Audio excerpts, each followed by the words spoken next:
जय श्री कृष्णा, जय श्री राम, जय गौ माता, जय राधे श्याम, हर हर महादेव। ये किताबें आप देख रहे हैं, नीम करोली बाबा जी का आप दर्शन कर रहे हैं, बहुत आनंद होता है। संत दर्श जिम पातक टरई, महापुरुषों के दर्शन मात्र से तो अपराध समाप्त हो जाते हैं। आप देख रहे हैं तपोवन न्यू यूट्यूब चैनल। इस समय भक्तमाल की कथा चल रही है, संत महापुरुषों की कथा चल रही है। कल बड़ी अच्छी अच्छी बातें हुई हैं और अभी भी मैं आपसे कुछ ऐसी बात कर रहा हूँ। मुझे प्रश्न किया गया है कि देव प्रतिमाओं की पूजा क्यों की जाती है, क्यों इनको नहलाया जाता है, क्यों सुलाया जाता है, क्यों जगाया जाता है। ये तो पत्थर की प्रतिमा, धातुओं की प्रतिमाएं ठहरी हैं, इनको क्या ये सब करने की आवश्यकता है। दूसरे धर्म के लोग और ऐसी ऐसी बातें करते हैं, तो इसका भी प्रमाण हमारे ग्रंथों में मिलता है। क्या है? अपमृत्यु हरम काल मृत्यु शाप विनाशनम सद्य कलत्र पुत्रादि धन धान्य प्रदम ध्वजा। वर्णन किया गया है कि भगवान की पूजा करने से, प्रतिमाओं की पूजा करने से, मंदिर में प्राण प्रतिष्ठा कराने से अकाल मृत्यु का इसमें तारण हो जाता है, निवारण हो जाता है। इसमें अकाल मृत्यु खसाया है, खत्म हो जाता है। इसमें लिखा है कि 101 बार मरने के चांसेस जाते हैं, लेकिन अब 100 बार की मौत है वो टल जाती है भगवान की पूजा करने से। जो समय पर मौत आती है वही व्यक्ति को लेके जाती है। यह भगवान की पूजा शीघ्र ही स्त्री पुत्र धन धान्य को प्रदान करने वाली है। इसलिए पृथ्वी आदि की बनी हुई, इस धरती पर बनी हुई ये देव प्रतिमाओं की पूजा इस भूतल पर अविष्टदायक फल देने वाली मानी गई है।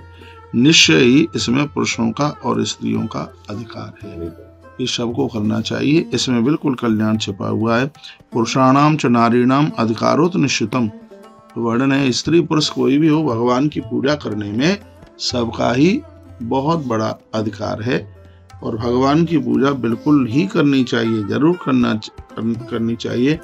इसमें बिल्कुल कल्याण का साधन छिपा हुआ है।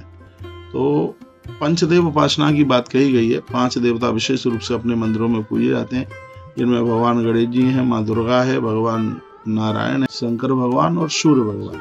ये पंचदेव उपासना है। 5 देवताओं की पूजा 16 रूपचार ही कुर्यात फल सिद्ध है।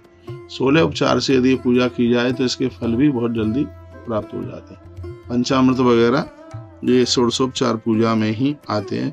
पुष्पेण प्रोक्षणम कुर्याद अभिषेकम समंत्रकम। इसमें तो बड़ी अच्छी बात कही है, भगवान को जब नहलाएं तो थोड़े उसमें फूल की पत्तियां डाल लें, आप थोड़ा सा कपूर का टुकड़ा डाल लें, और तीर्थ का कोई जल है, गंगा जल इत्यादि, नर्मदा जल जो भी है, तो वह डाल लीजिए। इससे जल का दोष समाप्त हो जाता है। एक बात और वर्णित कही गई है,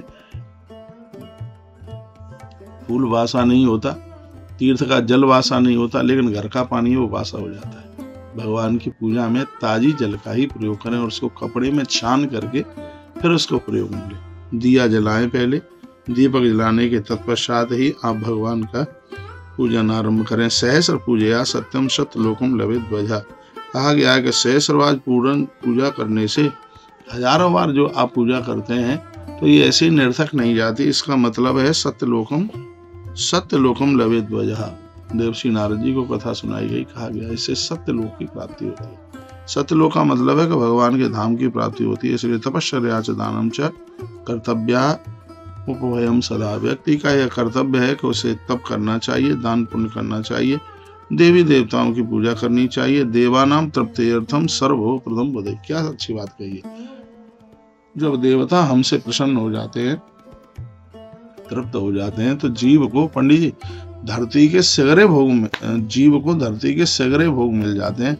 उसे किसी भी प्रकार की कोई कमी नहीं रहती। देवताओं के प्रसन्न होने पर पूरी दुनिया प्रसन्न हो जाती है, भगवान के रूठने पर सगरे रूठ जाते हैं। इसलिए सजग समझदार लोगों को चाहिए कि देव प्रसन्नता के लिए उन्हें पूजा पाठ आराधना करनी चाहिए। बहुत बहुत धन्यवाद है आपका। ऐसे हमारे साथ जुड़े रहिए, नए नए अपडेट प्राप्त करते रहिए, और अगली वीडियो में फिर हम कोई बड़ी मधुर सी चर्चा करते हुए आपके सामने वीडियो लेकर के आते हैं। अपना ध्यान रखिए। प्रार्थना है, घर की पहली रोटी गौ माता को दें। क्यों? इसलिए गाय बचेगी तो ही देश बचेगा। जय श्री कृष्ण, जय श्री राम, जय गौ माता, जय राधे श्याम, हर हर महादेव, घर घर महादेव। अपना ध्यान रखिए, फिर मैं आपको बहुत जल्दी मिलता हूँ।